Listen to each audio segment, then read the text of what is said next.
I probably get asked this question at least once or twice a week. Tanisha, are there any alternative options to where I can become a homeowner without having a credit score? The misconception is most people think that there's no hope. But the truth is there are some alternative financing options that we can look into where you don't have to have the traditional credit that you think you need to have. So you mean to tell me I can buy a home and I don't need to have a credit score? Or I don't need to have any credit cards, any established credit? That doesn't even make any sense. But it does. There's some options, so let's talk about it. So we're going to need to establish a non-traditional mortgage credit report from a credit reporting company, right? A third-party company.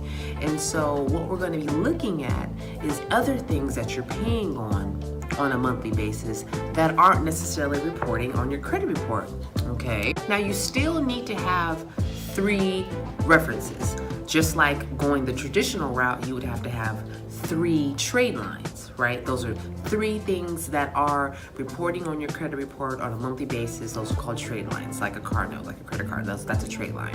So if we're going the non-traditional route, you still need 3 references, not trade lines, but 3 references that we can establish payment history to. Okay, so what would those things be?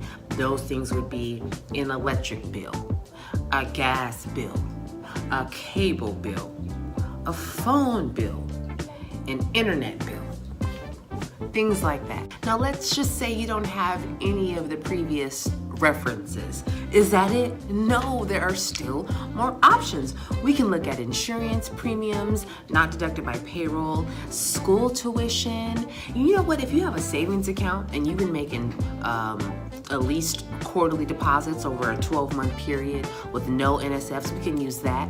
We can even use a personal loan. If you have a personal loan out with someone that has you have a written agreement with them and you've been making on-time payments that we can see coming out of your bank account, we can use that as references. So even with all these amazing non-traditional references we can now use to become a homeowner, there are some guidelines we're gonna need to follow in order for this to happen, okay? So 12-month history on any of those has to be established. Now you can have a couple of lates, okay? A couple of late payments, 30-day late payments. You can only have 2 in a 24-month period, so that's very important. Debt to income ratio is also going to be very important.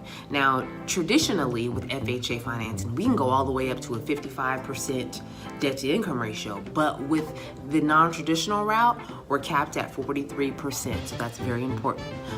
Also too, you want to keep in mind, we're going to need 2 months reserves. So that means your mortgage payment, we're going to need 2 months of that just sitting in an account. Just sitting there, okay? Now you can still use gift funds for your down payment and for your closing costs, but for your reserve requirements, that can't be a gift, that has to just be sitting there. And investors, sorry, this product isn't for you, it is only owner occupied. If this information has enlightened some of you potential home buyers that have been thinking about buying but have put it off due to this credit situation, then we need to chat. And for all of your mortgage needs, please reach me at www.tanisharawi.com and I'll be there to assist you. You have a good one.